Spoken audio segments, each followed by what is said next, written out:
Hello friends, welcome to प्रतियोगिता दर्पण। मैं हूं प्रशांत। आज हम बात करने जा रहे हैं national commission for backward classes के बारे में। सबसे पहले न्यूज देख लेते हैं। हाल फिलहाल में national commission for backward classes एक रिक्वेस्ट को कंसिडर कर रहा है जिसमें 80 यानी कि 80 अदर कास्ट्स को, जो कि 6 स्टेट्स में डिस्ट्रीब्यूटेड हैं, इन्हें ओबीसी लिस्ट में इंक्लूड करने का स्टेप लेना चाहिए या नहीं। इस चीज को कंसिडर कर रहा है फिलहाल national commission for backward classes.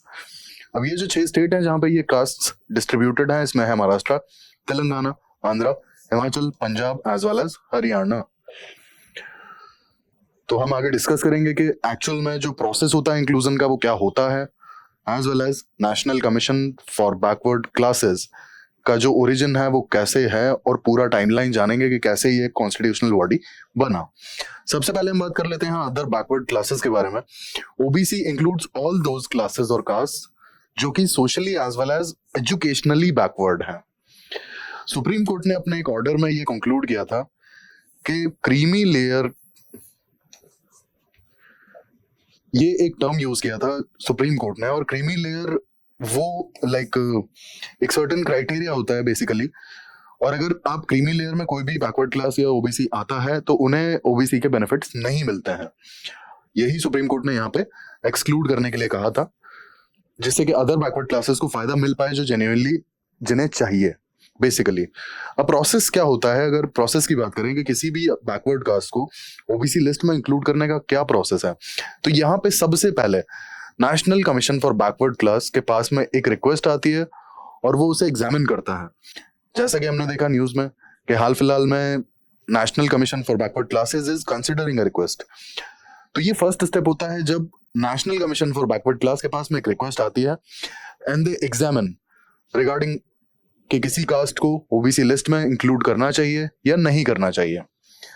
इसके बाद एक स्पेशलाइज्ड बेंच बनाई जाती है national commission for backward classes के द्वारा, और ये बेंच एग्जामिन करती है सारे प्रपोजल्स एज वेल एज इसे फॉरवर्ड कर देती है अपने प्रपोजल को एग्जामिन करने के बाद किसके पास, सेंट्रल गवर्नमेंट यानी कि यूनियन गवर्नमेंट के पास।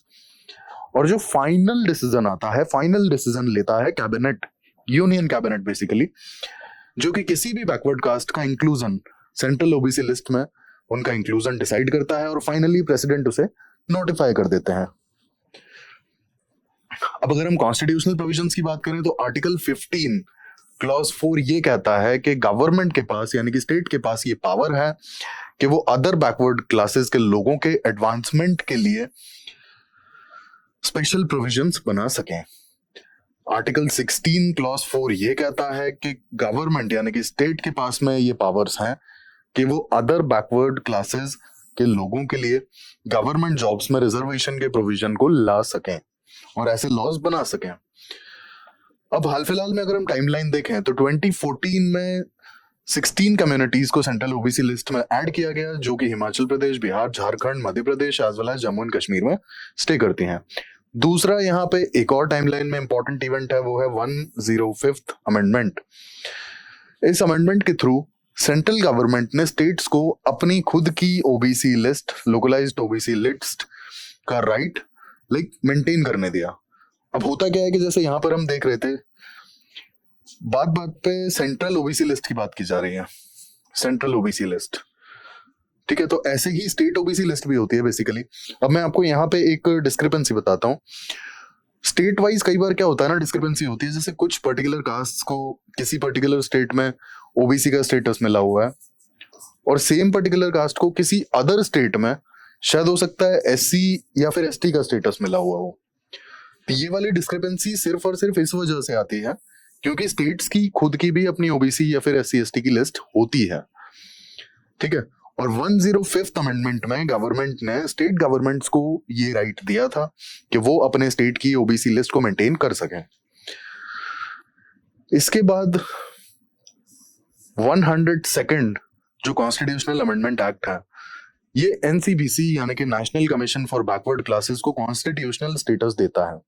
Basically national commission for backward classes जब बना था तो ये एक स्टैट्यूटरी बॉडी था, कॉन्स्टिट्यूशनल बॉडी नहीं था, ये एक स्टैट्यूटरी बॉडी था। लेकिन 2018 में जब 102nd अमेंडमेंट एक्ट आया तब इस बॉडी को कॉन्स्टिट्यूशनल प्रोविजन या कॉन्स्टिट्यूशनल स्टेटस दिया गया।